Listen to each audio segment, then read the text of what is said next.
Michel Picon, président de l'U2P, l'Union des entreprises de proximité, merci d'être avec nous. Ça vous inspire quoi, vous, cette nouvelle journée de blocage De la crainte. La crainte. La crainte, de l'inquiétude, parce qu'on a tous en mémoire ce que les petites entreprises, le commerce de centre-ville a subi au moment des Gilets jaunes.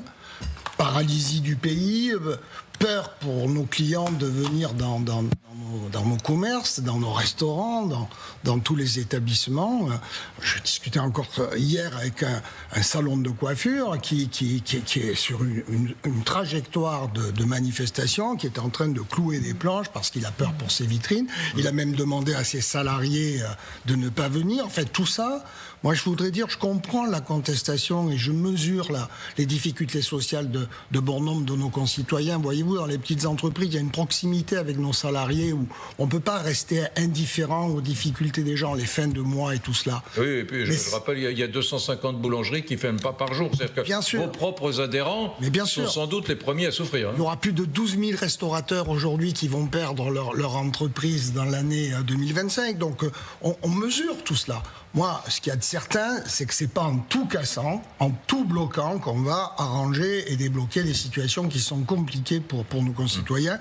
On est dans un environnement économique, aussi bien dans notre pays que géopolitique, dans l'ensemble de l'Europe, dont personne ne pourra nous soustraire. Et il n'y a pas des salariés, justement, qui font partie de votre fédération ? De nos petites entreprises, pas beaucoup. Mais justement, parce que la proximité, vous voyez ce que j'entends, 211 milliards de cadeaux, patrons, etc. 90% du tissu économique de notre pays, ce sont des petites entreprises. Et le rapport que nous avons avec nos salariés dans nos boîtes, c'est pas cette violence-là ni du verbe, ni du rapport frontal comme ça. Les gens sont conscients, ils voient bien leur patron qui se bagarre pour récupérer des marchés, récupérer des clients, parce que tout ça pour sauver la boîte.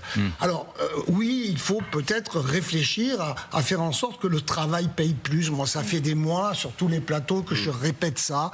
Il faut trouver les solutions pour que les gens qui bossent s'en sortent. On peut plus se contenter de cette appellation de travailleurs pauvres.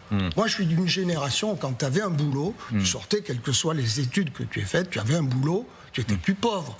Tu pouvais louer un appartement, tu pouvais te mettre en ménage avec ta copine, enfin... C'est fini. Et ça progressait quand même, les salaires progressaient. On avait un projet. Évolution de carrière. Aujourd'hui, on a inventé ce mot terrible, travailleur pauvre. Il faut rompre avec ça. Nous, l'U2P, on a quelques idées que l'on a proposées sur le financement de la protection sociale qui pèsent trop sur le travail.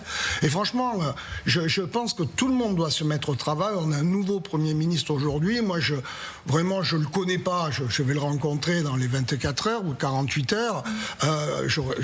On n'a jamais eu à travailler ensemble. Mais je lui donne tous mes vœux de réussite. Le pays a besoin qu'il réussisse. Et j'appelle la classe politique à nous donner un peu de paix, de ne pas vouloir bousculer les échéances, refaire le match alors qu'il vient d'être terminé. Les élections viendront, chacun se choisira son dirigeant. Mais si on fait partir les dirigeants avant la fin de leur mandat, ça n'aura jamais de fin, cette affaire-là. Livine Potros. Oui, j'ai une question pour Michel Picon. Près d'un Français sur deux soutient ce mouvement Bloquons tout. D'après les derniers sondages, on l'a entendu ces derniers jours, il y a des petits patrons, il y a des restaurateurs qui proposent d'ailleurs des réductions aujourd'hui. Que disent-ils, ces patrons ? Eh bien, qu'ils sont asphyxiés par les normes, qu'ils n'en peuvent plus, qu'ils n'arrivent pas à gagner leur bout de pain. Est-ce que ces revendications, elles ne sont pas également les vôtres ? Et pourquoi ne vous joignez-vous pas à la mobilisation ? Parce que cette colère, elle n'est pas que celle de l'extrême gauche ou de l'ultra gauche, comme a dit le ministre de l'Intérieur. Elle est aussi celle des petits patrons que vous représentez. Non, mais je viens de l'exprimer. Moi, je suis, et nous sommes, et l'ensemble des petits patrons de ce pays sont conscients que c'est pas en bloquant, en cassant tout, en manifestant pendant des heures qu'on va changer et régler le problème de notre pays. Oui, des petits patrons. Vous savez, il y a 68 000 entreprises qui sont parties au tapis l'année dernière. Il y en aura autant.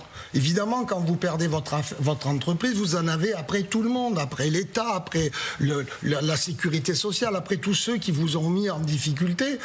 Et évidemment qu'il y a de la contestation chez tous ces gens qui souffrent. Mais je pense qu'il y a une conscience que c'est pas comme ça qu'on va régler les sujets de notre pays. Renaud Pilat. Michel Picon, un sondage il y a quelques jours indiquait que 86% des Français interrogés considéraient que le spectacle politique depuis fin août était affligeant. Est-ce que vous en faites partie et qu'est-ce que vous avez ressenti jour après jour face à cette situation politique ? Oui, ben, bien sûr que j'en fais partie. Il est affligeant et je dis même il est inquiétant, il fait peur. Parce que lorsqu'on pousse nos concitoyens par le verbe, moi j'ai écouté ce matin un dirigeant politique qui dit il y a un forcené à la tête du pays. C'est pas rien de dire ça. Vous poussez la violence, vous poussez l'exaspération, notamment chez les plus jeunes, et on voit bien comment les gamins qui sont dans la rue aujourd'hui vont se retrouver dans des exactions qui les dépassent. Oui, je reproche à la classe politique cette incapacité à apaiser le pays.